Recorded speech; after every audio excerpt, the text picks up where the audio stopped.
Praise God, purihin ng Panginoon. Magandang linggo po ng araw po sa ating lahat. God is good all the time and all the time God is good. Kung nasan man po kayong panig ngayon, gusto ko po kayong batiin ng isang napakagandang linggo na araw na ito. Anong mang oras po kayo nanonood ngayon, gabi, hapon, tanghali, madaling araw. Gusto ko po sabihin sa inyo na napakabuti po ng ating Panginoon at ano man po ang ating po mga pinagdadaanan. Gaano man po ito kabigat, kagaan, kadilim, kablurry, katindi. Gusto ko po sabihin sa inyo na mas marami pa rin po tayong mga bagay na dapat pong ipagpasalamat sa ating Panginoon. Pwede ba paulanin muna natin ng heart react ngayon kung nasan man po kayong panig ngayon.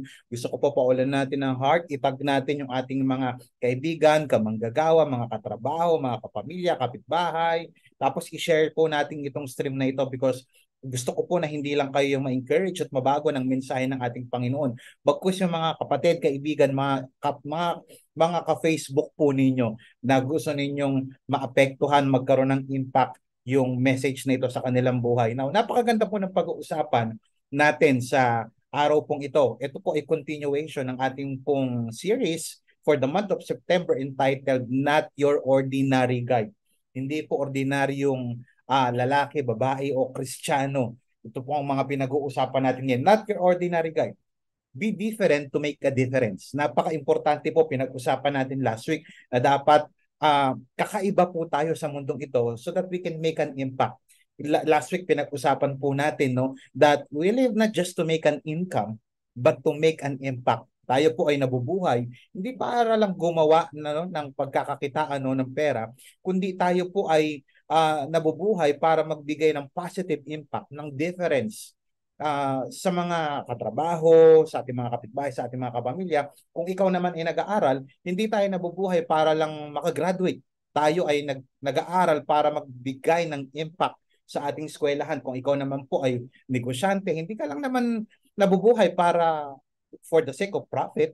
Nabubuhay tayo, may negosyo tayo for us to make an impact as a Christian.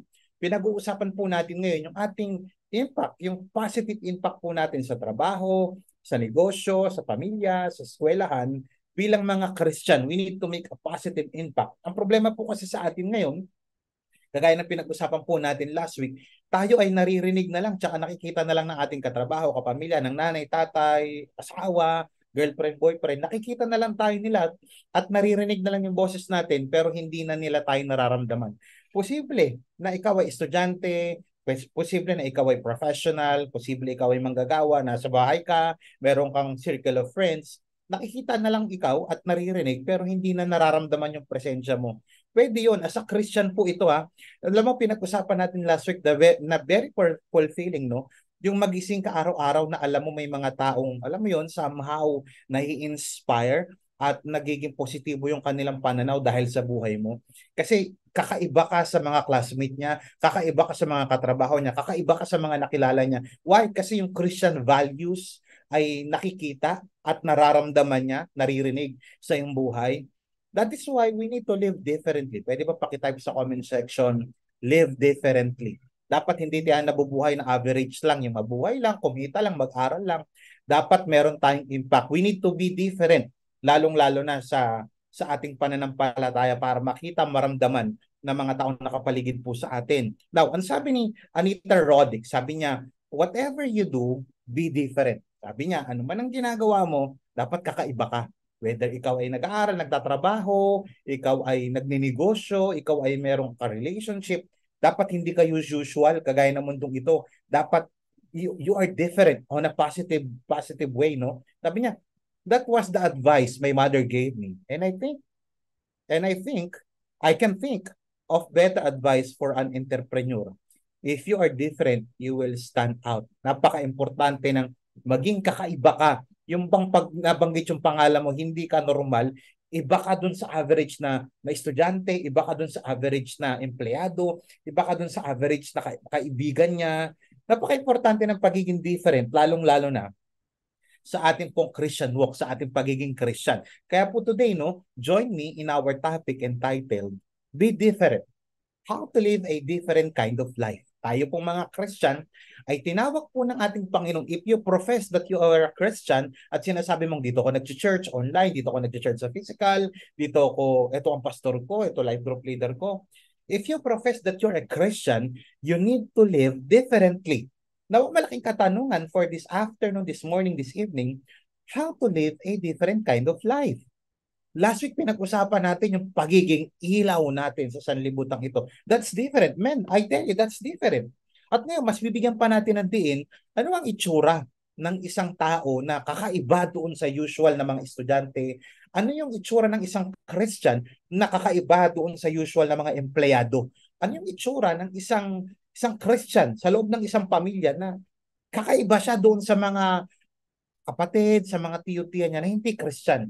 Ano dapat ang ginagawa? Ano dapat ang mga iniiwan at niyayakap nitong isang Christian for him or for her to live a different kind of life? Now, practically speaking, I want you to open your Bible sa Proverbs chapter 9 verse 6. Napaka-importante po nito because ito po yung ating calling bilang mga Christian to live a different kind of life, yung above average. Hindi ito yung ordinaryong Christian lang na aatin-atin lang ng church, tapos sabihin lang na nagpo-post ng Bible verse, o alam mo yun, nagsasabi lang ng praise the Lord. Paano ba? Paano magkaroon ng different kind of life as a Christian? Now, I want you to join with me sa Proverbs chapter 9 verse 6. Ito po sinasabi ng verse 6. Sabi niya, leave your old foolish ways and live. Advance along the path of understanding. Let me just repeat it. Proverbs chapter 9 verse 6. Leave your old foolish ways and live. Advance along the path of understanding. Now, kung aaralin po ninyong itong context nito, yung Proverbs chapter 9, by the way, itong book of Proverbs na ito, napakayaman po ito sa wisdom, napakayaman po nito sa mga timeless principles na pwede nating i-apply even up to now sa 21st century. Even up to now sa century natin ito, sa modern times na ito. This context, pinapakita po yung wisdom versus folly.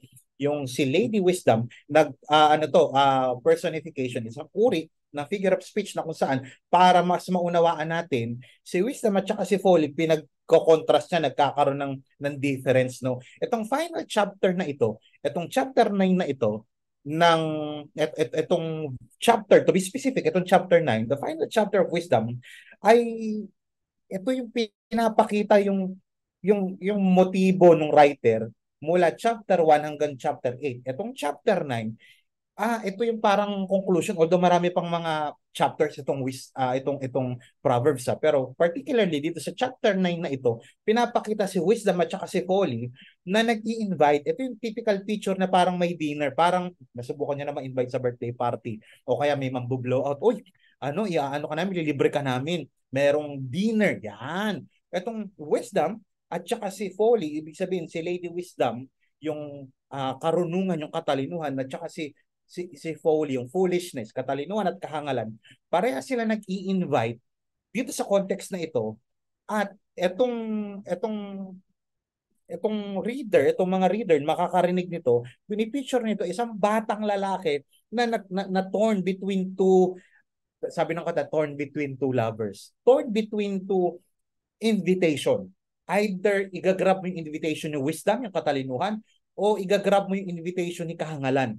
Itong rival na invitation na ito yung pinaka-climax, no, sa chapter 9. Ito yung parang sinasummarize niya yung chapter 1 hanggang chapter 8. Tapos pagdating ng chapter 9, itong kabataan na ito, yung mga reader, yung mga first century o yung mga unang mga nakakarinig nito, even up to now, practically speaking sa atin, kinakailangan yung makakabasa nito, he or she has to make a decision. Yan. Which one will you follow? Sino ang susundin mo? Si Lady Wisdom o si Lady Folly? Susundin mo ba yung katalinuhan na nanggagaling sa salita ng Diyos o kahangalan na nanggagaling sa desisyon ng mundong ito? Why? Bakit napaka-importante pag-usapan ito? Kasi ano man ang piliin mo will really affect your life differently. Either for the worst or for the better. Kahit ano man piliin mo dyan, maapektuhan yung buhay mo. Kaya lang, either for the worst, maging mabubuti, lalong bubuti buhay mo, o lalong sasama. Magiging okay ang situation mo, o lalong magiging worst. Magiging good ang situation mo, o magiging bad ang situation mo. Ako, malaking katanungan sa atin bilang mga Christian, how to live a different kind of life. Paano kung maging kakaiba sa school? Paano nila mahalatang Christian ako? Paano nila mahahalata na Christian ako sa work, sa business, sa circle of friends ko? Paano nila malalaman sa office? Paano nila malalaman sa school o paano nila malalaman sa community, sa group ko? Paano nila malalaman na ako ay Christian? Now, may mga practical tayong susundin coming from the book of Proverbs para mahalata nila na we are living a different kind of life, hindi average life. Now, tignan nyo, verse 6, tignan natin saglit. Sabi ng verse 6, live your old foolish ways. Pakita nga sa comment section, live. Live your old foolish ways and live. Advance along the path of understanding. Number one, how to live a different kind of life. Number one, live your foolishness. Yan. Iwanan mo na ang iyong kahangalan. Pwede ba pakitype natin sa comment section? Iwanan mo na. Tingnan nyo, sabi nga sa King James Version, no? By the way, itong context nito, itong Hebrew word na ito, may dalawang klase ng meaning. Yan. Yung live na ito, it means may dalawang bagay na dapat tayong iwanan. Number one, it means to leave your foolish peers. Yan. Pag sinabi pong peers, ito yung mga tao na nakapalibot sa iyo, mga kaibigan. First, it means to leave your foolish peers. Ang sabi ng King James Version, no, forsake the foolish and live and go in the way of understanding. Sa GNT, sabi niya, leave the company of ignorant people. Sabi niya, iwanan mo yung samahan ng mga ignoranting tao na ito and live. Follow the way of knowledge. Number one, it means to leave your foolish fears. Kung gusto mo na maging different, maka-experience ng different kind of life, gusto mo mag-stand out ka sa pagiging Christian, kung gusto mo talaga na mapansin nila na ikaw ay Christian, na totoo ang iyong pananampalataya, kung gusto mong sa buhay, yung iyong love kay Christ, napaka-importante, number one, meron ka dapat iwanan. At unang iiwanan mo dapat yung mga taong hindi nakakatulong sa personal growth mo. Ito yung mga tao na hindi nakakatulong sa paglago mo, hindi nakakatulong sa pagsunod mo kay Lord. Teka lang, bakit mali ang pastor? Di ba last week pinag-usapan natin that we should influence them? Yes, tama yun.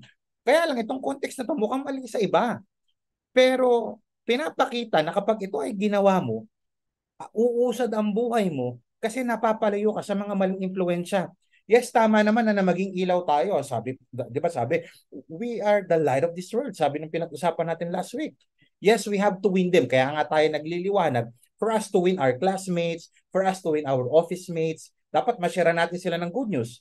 Kaya lang, if you cannot win them, sabi ng iba, if you cannot win them or you cannot beat them, join them. Pero sa ating mga Christian, if you cannot win them as of the moment, don't join them. Kaya sabi nga ng Bible, leave them. Leave the company of ignorant people. Kung itong mga tao na ito ay makaka-apekto sa pagpe-pray mo, makaka-apekto para hindi ka na mag-devotion, para hindi ka na mag-tithes and offering, para hindi ka na mag-serve kay Lord. Sinasabi ng Bible that leave the company of ignorant people. Ito yung mga taong ilalayo ka, papalayo sa Diyos. Kaya nga sabi ng 1 Corinthians chapter 15 verse 33, don't let anyone fool you. Bad companions make a good person bad. Kung tayo ay nagpapakabuti, tayo sinasabi natin anak tayo ni Lord, hindi ako perfecto, pastor. That's good. Tama yan, hindi tayo perfecto, pero gusto nating gawin ang the best natin na masunod si Lord. Pero kung marami ka laging kasama, ang nag-i-impluwensya sa'yo mga bad companions, bad company, bad friends, tandaan mo later on, kagaya nga ng kasabihan, maglagay ka ng isang nabubulok na kamatis sa isang kamatis na puro sariwa. Ilang araw lang, yung mga sariwang kamatis ay mabubulok na rin kasi nahawa. Kaya nga sabi ng Bible sa verse 34, you should come back to your senses and stop sinning. Some of you don't know anything about God. I say this to make you ashamed. Uy, sinasabi ni Apostle Paul to para mahiya kayo. Pastor naman, pagka nagko-correct, parang pinapahiya kami ng Word of God. Sa totoo lang, in a sense, gusto minsan ng Word of God, ipahiya tayo para malaman natin na mahiya tayo sa state natin na gumagawa tayo ng mali. Gumagawa tayo ng mali kasi naturally, tayo ay makasalanan at yung mga nakasama pa natin, puro kalokohan yung mga tinuturo sa atin. Sinasabi niya ni Apostle Paul, alam niyo, napaka-imposible naman na maiwasan natin yung mga unbelieving friends natin. Kung ikaw ay nasa school, hindi naman lahat ng makakasama mo believers eh. Kung ikaw ay nasa office, hindi naman lahat ng kasama mo believers eh. Kung ikaw ay nasa bahay, hindi nga lahat ng kasama mo believers. As a matter of fact, Minsan mga parents pa nga natin yung nagpo-persecute sa atin. Hindi natin maiiwasan na may nakakasalamuha talaga tayong mga unbelievers.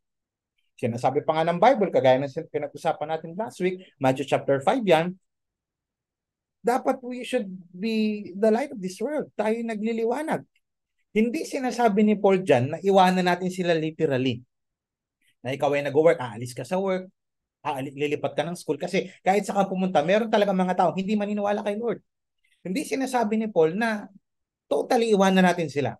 Ang sinasabi dyan ni Paul, maging cautious tayo.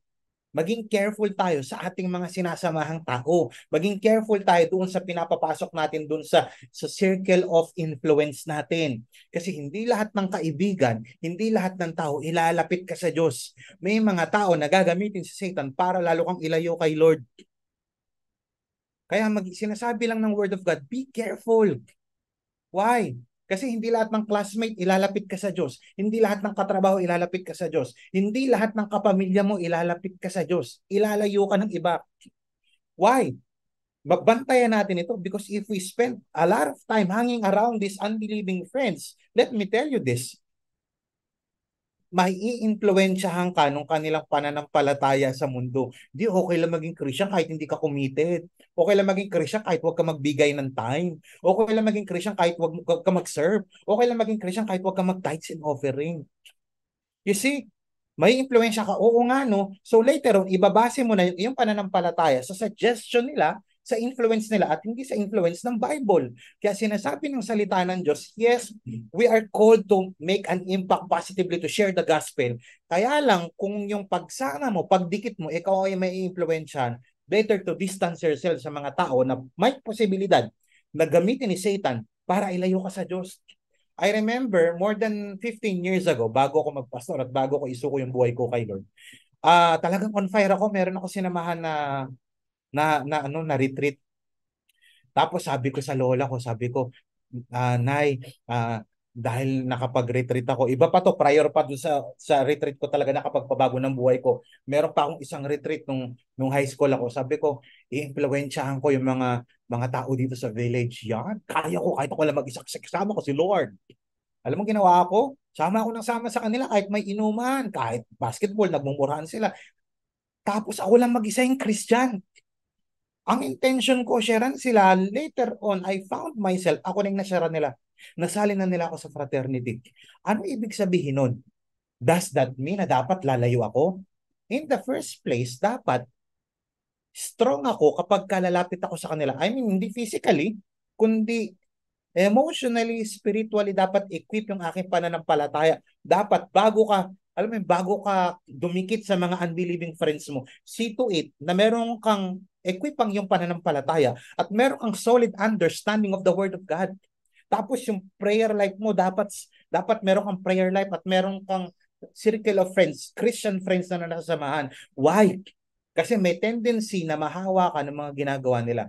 It's okay to be with your unbelieving friends as long as, listen to this, ang yung objective is for you to share the gospel. Kaya lang kung ikaw na yung na-share nila, atras.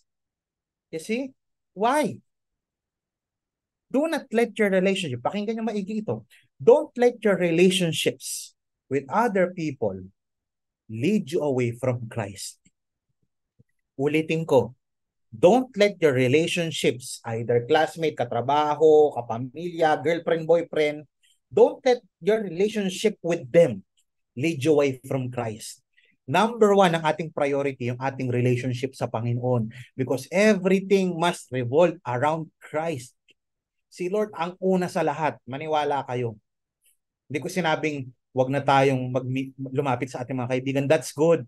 As long as alam mong kaya mong bitbitin siya. Kaya lang kung ikaw na yung bibitbitin, lalong-lalo na pag down ka, unang-una mong lalapitan si Lord. Pangalawa, ang yung life groups, ang iyong pastor leader. Why? Kasi sila yung ginagamit ni Lord para bigyan ka ng wisdom, para makagawa ng biblical decision sa iyong buhay. Remember, ultimately, our success depends on God. Pero nakadepende rin ito sa mga taong dinidikitan natin. Hindi lahat ng tao pinapadikitan sa atin ni Lord. May mga tao na ilalapit ni Satan sa'yo para ilayo ka kay Lord. Pero may mga tao din na ilalapit ang Panginoon sa'yo para lalong ma-fulfill ni God ang plano niya sa buhay mo. Kaya bantay-bantay, hindi lahat ng tao dinidikitan, hindi lahat ng tao iaalam mo magsalita sa buhay mo. Kaya don't let your relationships with other people lead your lead your lead you away from Christ. Hindi lahat ng tao ilalapit ka sa Diyos. May mga tao na ilalapit ka naman sa Diyos. Pangalawa, ano yung una? It means to leave your foolish peers. May mga taong hindi dapat sinasamahan ng madalas. May mga taong hindi dapat pinagbibigyan ng oras, lalong-lalo na kung wala namang naitutulong to sa paglago mo. At lalong-lalo na kung hindi mo na siya mawin, ayaw pa talaga. Hayaan mo na muna. Transfer to other people na mayroong pang na kinakailangan ng tulong mo. Pangalawa, it means to leave your foolish practices. Una, if you want to leave your foolishness, yung iyong mga kahangalan, yan ang sabi ng Bible, dapat meron kang iwanang mga tao, mga maling tao. If you want to be right with God, if you want to be on the right track, number one, meron ka mga maling tao na iiwan. Pangalawa, meron ka mga maling gawain na iiwan. Leave your foolish practices, yan ang sinasabi ng Word of God. Sabi, leave your old foolish ways. Ang malaking katanungan, tanungin kita ngayon, is there something in your life that needs to be forsaken or left behind? Meron bang bagay sa buhay mo ngayon na kinakailangan na talagang iwan? Perhaps the Lord is convincing you or convicting you, to be exact, about a wrong habit. May mga wrong habit ka na hindi nakakatulong for you to make a difference sa trabaho, sa school, sa family mo. Wrong habit of saying bad words, wrong habit of cheating, wrong habit of not giving right what is God's. May mga bagay na nag-uubos ng oras mo, tawag diyan time waster. Hindi lahat ng bagay ay makakatulong sa para makalapit ka kay Lord. At hindi rin lahat ng pinagkakaabalahan ilalapit ka nito sa Lord. Time waster. May mga bagay ba na nakakaubos ng oras mo na hindi naman nakakatulong sa paglago mo, such as computer games? Ano pa ba yung mga hobbies na hindi ko naman sinabing huwag ha, yung mga wrong habits, money waster. Ano yung mga bagay, mga practices na nakakasayang ng oras mo, nakakasayang ng pera mo? Meron ka ba mga pinagkakagastusan na hindi nakakatulong para ikaw ay mag-live differently? Gaano karaming Christian ang bumabagsak at dinidisiplina ngayon ng Panginoon dahil sa wrong management of money. They tend to spend their money first in themselves before giving back to God. Namamali. Ang inuuna dapat, give back to God, and then yung natira, yun yung i-manage mo. Meron ka ba mga foolish pursuit ngayon? Meron ka ba may mga ginagawa ka ba ngayon na hindi naman pinapagawa ni Lord? Dapat nang iwanan yan. O baka naman unrepented sin that needs to be forsaken. Alam niyo mga kapatid, sabi ng Bible, leave your old foolish ways. Sa totoo lang, mahirap naman talaga iwan yung mga bagay na nakasanayan mo. Sino ba naman ang hindi mahihirapan sa isang bagay na nakasanayan mo? Sa totoo nga lang mga kapatid, kahit nga alam mong kasalanan napakahirap iwanan lalong-lalo na kung nakasanayan mo na. Ulitin ko napakahirap iwanan ng mga bagay na nakasanayan mo. Kahit alam mong masama, kahit alam mong hindi gusto ni Lord, minsan ang hirap iwanan ng isang bagay o ng mga bagay na nakasanayan na natin. Pero mga kapatid, dapat pa rin natin itong iwan. Yung foolish, sa salitang Hebrew, petty, yan ang ibig sabihin yan. Lacking in knowledge or expertise, lack of common sense. Alam nyo, daming tao ngayon, specifically mga Christian, nagpo-profess na Christian, walang ka-common sense. Alam mo naman na nakakasira ng baga, tsaka nakakaitim ng labi ang pagyoyosi. Sige pa din. Walang common sense sa ibang salita, sa ibang lengguwahe, sentido común. Walang common sense ngayon ng maraming Christian. Naapektuhan sila ng kanilang emosyon at ng kanilang takot. Kaya maraming tao ngayon ang hindi nagpapatawad. Alam mo naman na dapat magpatawad. Ang tigas pa rin ang puso mo. Walang common sense. Alam naman nila Alam naman nila na hindi ka papatawarin ng Diyos pag hindi ka nagpatawad. Alam naman natin, lalong-lalo naman sa mga estudyante ngayon, alam naman natin na dapat nag-aaral Dapat, alam naman talaga natin na dapat nagre-review kapag exam. Kaya lang hindi pa rin magre-review. Kaya bumabagsak. Lack of common sense. Alam mo naman na meron ka ng girlfriend, boyfriend, o may asawa ka na, pumatol ka pa rin sa iba. Sige pa rin ng patol. Wala common sense. Alam naman natin na dapat nagbibigay kay Lord. Hindi lang basta nagbibigay kay Lord. Dapat si Lord ang inuuna. Sa mga estudyante, sa unang tanggap mo ng iyong allowance, kukunin mo agad yung 10% bilang tithes mo para sa Panginoon. Bata pa lang dapat marunong na. Sa mga nagtatrabaho, alam naman talaga natin na kapag kuha mo ng paycheck mo, 10% agad kay Lord kung Christian ka ha, principle. Principle not law. Alam mo na dapat nagbibigay, hindi pa din nagbibigay, walang common sense. Kaya minsan dinidisipline tayo ng ating Panginoon kasi we have lack of common sense, petty, foolish. Kaya gaya ng lagi ko sinasabi, what is the difference between foolishness and ignorance? Ignorance, hindi mo alam kaya mo nagawa. Yung foolishness, alam mo.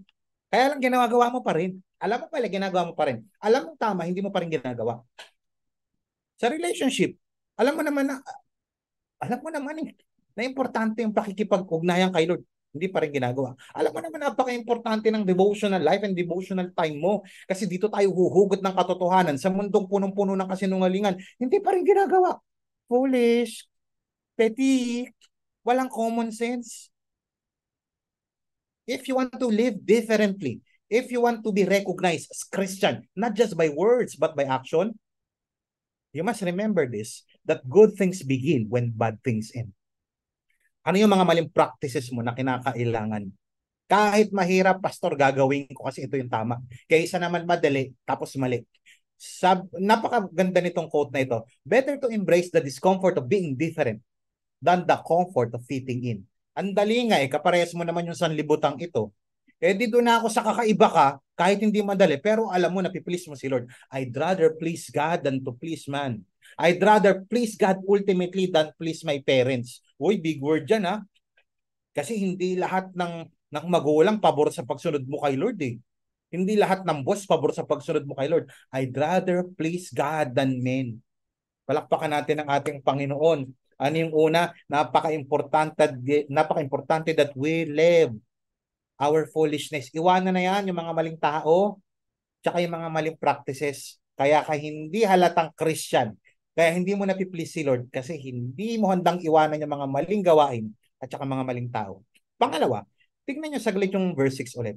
Leave your old foolish ways and live. Pakitype nga sa comment section. Live, L-I-V-E. Advance along the path of understanding. Number 1, live your foolishness. Pangalawa, live your life to the fullest. Uy, teka lang, Pastor. Bakit kinakailangan pang mabuhay? Nakakausap naman niya yung tao. Uy, bakit kinakailangan pa sinasabi, and live, mabuhay ka. Live your old foolish ways and live. Teka, di ba yung kinakausap niya dyan, mga buhay pa, lalong-lalo na yung mga first-hand readers and hearers? Yes. Kaya lang, you must understand na yung ibig sabihin niyan, hindi yan literal lang na buhay na physical. Yung kinakausap niya talaga dyan, buhay. Ano ibig sabihin yan? It means to be truly alive and awake in life. Ibig sabihin, posible kasi buhay ka, umiinga ka, pero patay yung iyong pananampalataya, patay yung konsepto mo ng Diyos, patay yung buhay mo, yung spiritual life mo. Gaano karaming tao ngayon buhay physically, pero patay spiritually? Gaano karaming Christian din yun? Buhay physically, kumikita naman, nakakapag-aral naman, may girlfriend, boyfriend, may asawa naman, pero patay na yung spiritual life. They are not living their lives to the fullest. Ano ibig sabihin yan? Ibig sabihin yan, galing sa salitang Hebrew word na shaya. It means two things sa context na to. Number 1, it means restoration. Yan. Shaya, to restore. To restore from sickness, discouragement, faintness, death, to revive. Bakit kinakailangan ng restoration? Kasi may nasira. Bakit kinakailangan i-restore ang isang cellphone? Ba't kinakailangan i-restore ang isang sasakyan? Kasi may sira, may bangas. Kaya mapapansin mo ganun din sa tao. Ba't kinakailangan i-restore? Kasi nasira purity. Nasira mindset pagdating sa ministry. Nasira mindset patungkol sa buhay. Ang tingin niya sa pagsaserve kay Lord, nagsasayang ng oras. You see, ang taong sira ang buhay, walang maayos na pamumuhay. Hindi uusad ang isang tao.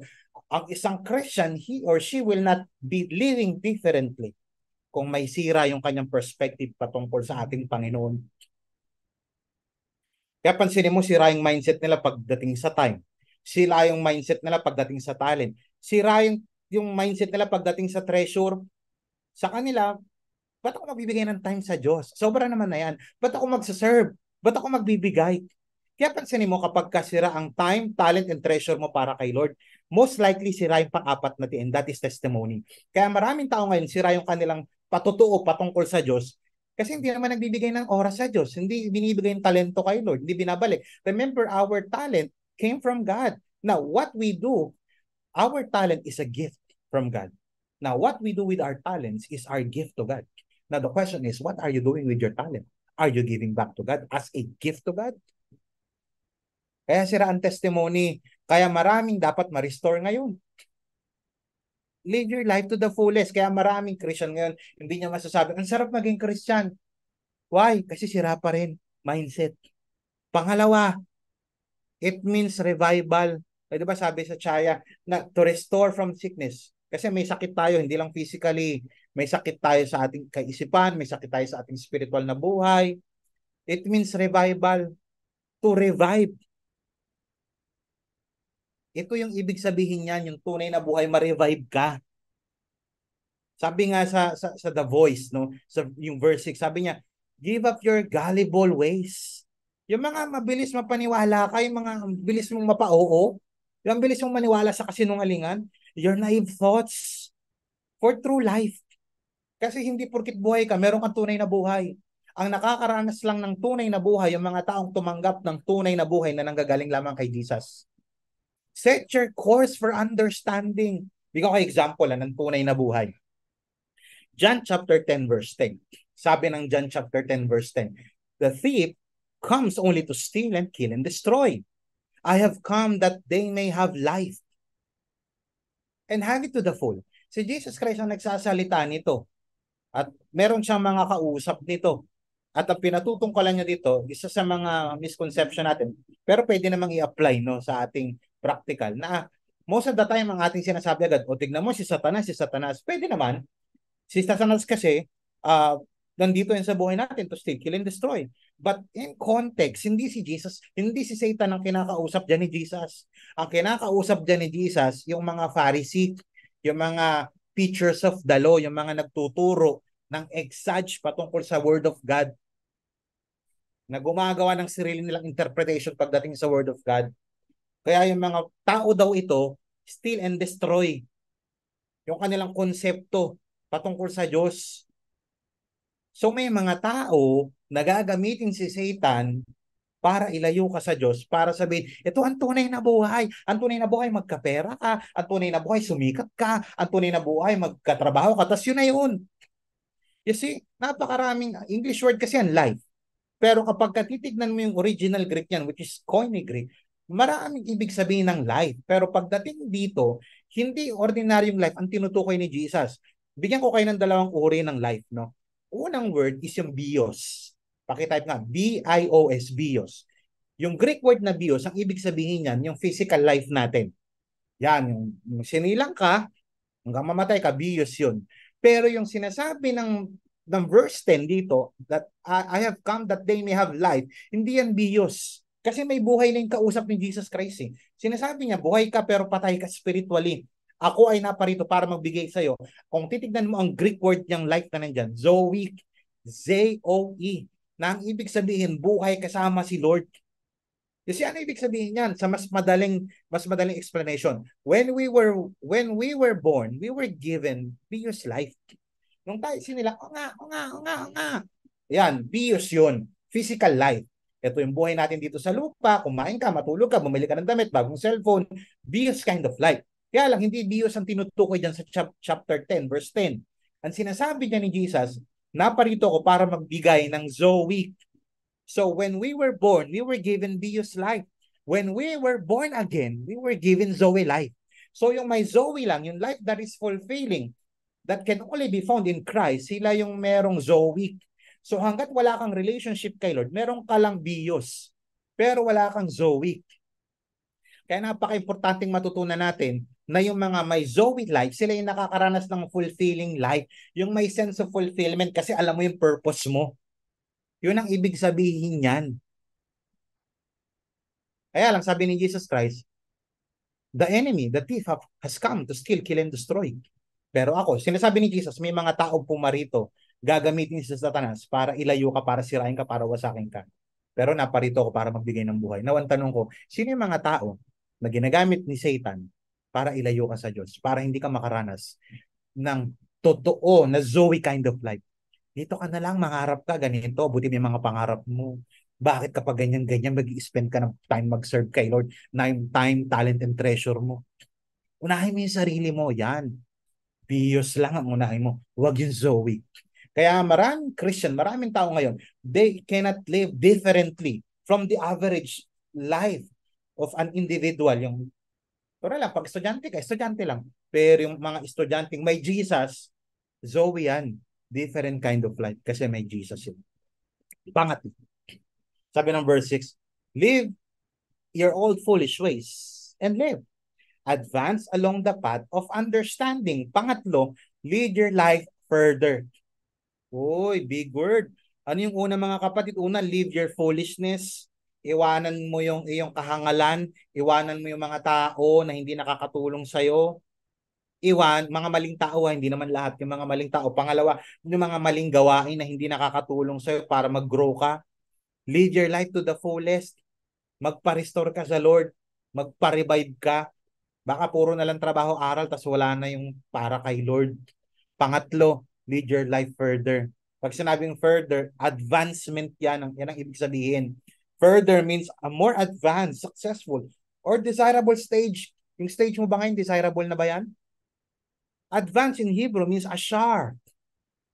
To give on away, especially by doing in advance. To go straight. To be happy. To be made happy and to be blessed. Now, ang tanong, how to live above average or how to live a different kind of life based on the Bible. Paano ako magmumukhang Christian sa school? Paano makikita ng mga katrabaho na Christian ako? Dapat pursue a meaningful life. Number one, first, you need to pursue a meaningful life. Uy, advance tsaka understanding. Pag sinabing understanding sa Hebrew, bina. Nang ibig sabihin understanding, discernment, meaning perfectly.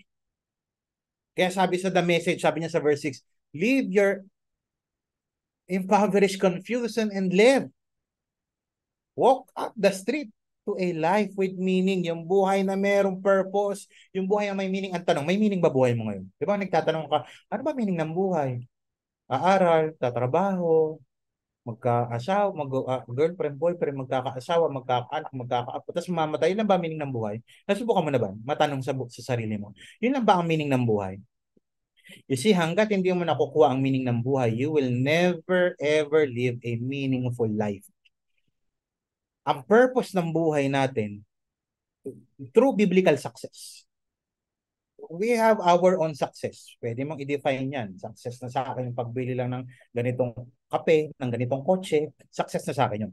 Pero kung titignan mo ang Bible, if you want to define success, as far as the biblical meaning is concerned, simple lang. Kung isa-summarize ko to, ganito lang. Know God, knowing His will, and then doing it. Hanggat hindi mo kilala ang Diyos, meaning wala kang relationship kay Lord, hindi mo malalaman ang kanyang kalooban. At hanggat hindi mo ginagawa ang kanyang kalooban, hindi mo na, wala kang meaningful life. Kasi ang may tao lang na mayroong fulfillment sa buhay ay yung mga taong nalaman nila ang kanilang Diyos, nakilala, lamang kalooban ng Diyos at sinunod ang kalooban ng Diyos. Kaya hindi lahat, imagine mo, ang ballpen may purpose. Ang lapis may purpose. Kaya lang iba, hindi ginagamit yung ballpen pansulat, pangkunkot lang ng ganon, pangkamot sa puwet. Nagagamit pero hindi sa tama. Maraming buhay ganon din, parang ballpen. Hindi nagagamit sa tama. Napapagod, naririndi. Kaya lang, hindi nagagamit sa tama yung buhay. Pagod na pa, nasubukan mo na ba yun, yung pagod na pagod ka, pero hindi yun yung fulfillment lang eh. Hindi yung makapagdala lang ng pera sa bahay. Hindi yung basta makapag-aral lang. You see, our purpose is to love God and to love people. Our mission is to make disciples, to preach the word of God. That's our purpose at hanggat hindi mo ginagawa yun, hindi ka makakaramdam ng fulfillment. Pangalawa, paano kung magkakaroon ng advanced life? Muna, dapat mabuhay ka with a meaningful life. Pangalawa, mature life. Understanding means bina, discernment, meaning, yung perfectly yan, maturity yan. Alam niyo ba, that age cannot guarantee maturity. Hindi porkit matanda ka na, matured ka na.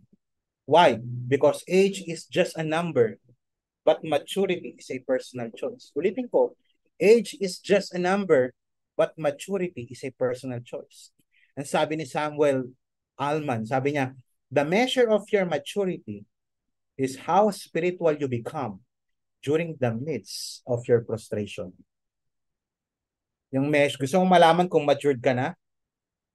Sige, dumaan ka sa problemang matindi. Sa matinding disappointment, sa matinding fear, sa matinding frustration, sa matinding doubt, sa matinding takot sa buhay mo. Gusto mo malaman kung mature ka na? The measure of your maturity is how spiritual you become. Yung natututunan mo, naririnig mo kapag na-apply mo ito sa gitna ng matinding frustration na problema, doon mo malalaman kung matured ka na talaga. Ano response mo kapag pinalo ka ni Lord? Dahil hindi ka sumunod sa Kanya. Ano rin response mo dahil pinadaan ka ni Lord sa matinding problema dahil sumusunod ka sa Kanya? Remember that when we are going through trials, challenges, persecution, it's either of the product of our disobedience or the product of our obedience. Pero lahat yun, dapat naglilid sa maturity. Ano response mo? Sabi ni Rick Warren, maturity is when you live your life by your commitments, not by your feelings. Ayoko na mag-serve kay Lord kasi ganito, ganyan. Ayoko na sumamba, ayoko na mag-pray, ayoko na magtiwala kay Lord kasi nagkaroon ako ng problema. You see, sometimes we base our decision on our feelings. Remember, deceptive ang ating emotion. It is not true unless yung nararamdaman natin is inline sa katotohanan. Hanggat hindi inline yung nararamdaman mo sa katotohanan, that is a false emotion. Malalaman mo totoo lang yung nararamdaman mo kapag hindi contradict sa sinasabi ng salita ng Diyos. Maturity is when you live your life by your commitments. Kahit anong mangyari, pastor, may problema man o wala, magsaserve ako kay Lord. May problema man o wala, pinipersecute man ako sa bahay o wala, pinapalayas na ako ng kung sino-sino dahil sa faith ko kay Lord, magpapatuloy pa rin ako kay Lord. May pinagdadaanan man o wala, magbibigay pa rin ako ng time sa aking prayer time, devotional, life group, Lord's Day. Hindi mawawala yan. Yan ang commitment ko. Pagalitan man ako ng nanay ko, pagsabihan man ako ng pastor ko dahil sa nagawa kong mali, yung commitment ko nandun pa rin, magsaserve pa rin ako. Pinadaan man ako sa matinding financial difficulty ni Lord, magko-commit pa rin ako, magbibigay pa rin ako ng tama para kay Lord. Ngayon, tanungin kita, handa ka pa rin ba? O you will just live by your feelings or you will live by your commitments? Malalaman mo pag mature na isang Christian na handang mamuhay differently from others. Kakaiba siya mag-respond kapag dumadaan na sa matinding problema. Hindi mo mabase sa feelings, sa naiisip na negative at sa circumstansya na negatibong pinagdadaanan niya. The bottom line is, pakinggang maigi, ang immature ay hindi tumatanda. O ang immature ay tumatanda pero hindi nagtatanda. Ulitin ko, ang immature na tao, ang immature na Christian, tumatanda pero hindi nagtatanda. Pero ang mature kahit bata pa, nagtatanda yan. May natututunan. Sabi ni Edwin Lewis Cole, maturity comes not with your age or with age, but with the acceptance of responsibility. Be a responsible person. Be a responsible student. Be a responsible human being. Be a responsible Filipino citizen. Be a responsible father, mother. Hindi lahat ng tatay matured kasi madaling maging tatay pero mahirap magpakatatay. Madaling maging nanay pero mahirap magpakananay. Madaling maging leader pero mahirap magpaka-leader. Be responsible. Accept mo yung responsibility mo na may nagawa kang mali. Assume responsibility. Learn from your mistakes. Huwag mo nang ulitin. Alam mo nang mali. Dito ako dinisiplina ng Lord kasi hindi ako nagbibigay sa kanya ng time eh. O di magbigay ka na ng time. Dinisiplina ako ni Lord kasi hindi ko pinapagamit yung talent ko sa kanya. Di magbigay ka na ngayon ng talent. Inalaw ni Lord na magkaroon akong problema kasi hindi ako nagbibigay ng tama sa kanya sa akin tithes and offering. Magbigay ka na ngayon. You are only young once, but immaturity can last a lifetime. Pwedeng tatay ka pero immature ka pa rin. Pwedeng college graduate ka na, professional ka na, pero immature ka pa rin sa isang area. Don't forget, mga kapatid, kung hindi ka marunong mag-advance, if you don't know how to advance, if you will not make a decision to advance yourself, to live your life to the fullest, to lead your life further, tandaan mo, maniwala ka kapatid, siguradong mapag-iiwanan ka. Yung mga kasama mo nag-grow na, ikaw hindi pa rin. Kasi ayaw mong lumabas sa yung comfort zone. Simulan mo nang gumalaw ng hindi ka mapag-iwanan. Advance.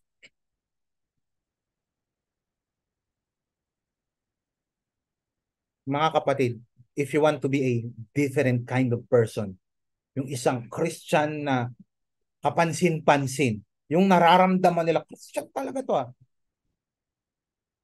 Kahit na gutom ako, magsaserve ako kay Lord. Kahit na alam mo may problema ako, tuloy-tuloy pa rin ako. I will still commit, I will still give, I will still minister, I will still serve God. I will still follow Him, whatever it takes. In conclusion, how to live a life different, or how to live a different kind of life? Number one, live your foolishness. It means to live your foolish fears. Hindi lahat ng mga tao makakatulong sa'yo. May mga taong hindi mo na kailangan sobrang pag-spenda ng time. Pangalawa, it means to live your foolish practices. Sana wag natin baliktarin yung mga taong hindi nakakatulong sa'yo sa paglago, yung mga taong hindi ka kinokorek, yung mga taong tinutulungan ka mag-compromise sa faith, yung pa nilalapitan mo, yung mga taong magkokorek sa'yo, yung mga taong itinatama ka, doon ka pa lumayo, may it never be. It means to live your foolish practices. May mga maling gawain tayo na kinakailangan nating iwan. Live your life to the fullest. It means magpa-restore tayo sa ating Panginoon for us to experience revival. Maaring patay na yung pag-asa, patay na yung faith. Lead your life further. Means advance your life. Yung meaningful kind of life. Yung mature life, yung hindi na paulit-ulit sa pagkakamali. Ibang pagkakamali naman. Doon ka naman magpatama kay Lord. Sabi nga ni Albert Einstein, insanity is repeating the same thing all over again but expecting different result. Hindi ka makakaranas ng kakaibang resulta kung patuloy ka pa rin sa mga dati mong nakagawian. Ang tanong, who wants wisdom from God today? Pwede ba mag-type tayo ng amen? Let us pray. Panginoon, maraming salamat po sa gabi pong ito. Thank you, God, for this wonderful opportunity that you've given us. Thank you for your word. Thank you for your kindness. God, thank you for accepting our forgiveness. Panginoon, salamat dahil tinuturuan niyo po kami. Salamat dahil binibigyan niyo po kami ng pagkakataon para maitama yung aming pagkakamali. Lord, help us to live our foolishness. Tulungan niyo po kami na huwag magpa-impluwensya sa mga taong nakapalibot sa amin. Bagkus, Lord, tulungan niyo po kami na maiwanan yung mga maling gawain at samahan yung mga maling tao. Tulungan niyo po maiwanan namin ito. At samahan yung mga taong nakakatulong sa amin. Lord, help us to live our life to the fullest by asking forgiveness. Lord, we know that it is in Christ that we can have a meaningful life. Lord, we can only live our lives to the fullest if we have Zoe kind of life. Kung ikaw ang tinutukoy na mensaheng ito, meron ka lang bios life. Mabubuhay ka lang sa pera, dahil may asawa ka, may anak ka, pero wala ka pang relationship kay Lord. Why don't you surrender your life to Jesus right now? Sabihin mo lang, Panginoon, I'm sorry. I'm asking for your forgiveness. I need you in my life. I need Jesus because I am a sinner. From now on, I want to live my life following Christ. Lord, I repent from my sins. I admit that I'm a sinner and I am not worthy to become your children because of my foolishness, because of my wickedness, because of my rebellion against you. God, forgive my sins. From now on, I want to live my life pursuing you and living my life to the fullest by following Christ. God, I surrender my everything. Forgive me, and I want to live my life to you. Father, Sino man po dito kinakailangan ng healing, deliverance, and prosperity, tulungan niyo po siya na iwanan niya mga maling nakagawian niya sa buhay.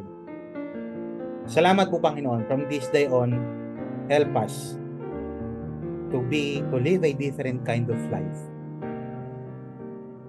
by leaving our past behind and following Christ, whatever it takes.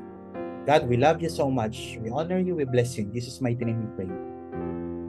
Amen and amen. Palakpakan po natin ang ating Panginoon. Praise God. Are you blessed? Grabe. Dadako na po tayo sa ating pong pagbibigay. Diyan po yung ating pong GCash number. At ngayon po makikita po ninyo yung ating pong discussion question habang kayo po ay andyan lang po yan. Andyan lang po yung ating pong discussion question at yung ating pong GCash. Pwede po kayo magbigay habang nagsasalita ako. You can go to yung inyong mga GCash app and then pwede nyo po sagutin ito habang kayo ay kasama yung mga kaibigan or baka merong kakasama ngayon manood nito. What did you learn from today's message? Pangalawa, how can you apply it as a follower of Christ? Bilang tagasunod ni Kristo, paano mo i-apply ang mga natutunan mo ngayon? Yan. Magbigay po tayo dahil ito po ang nararapat at natutuwa ang Panginoon sa mga taong tapat na nagbibigay sa kanya. Maraming salamat po. This is Pastor Paul. See you next week for the third installment of our series entitled Not Your Ordinary Guy. Be different to make a difference. God bless you.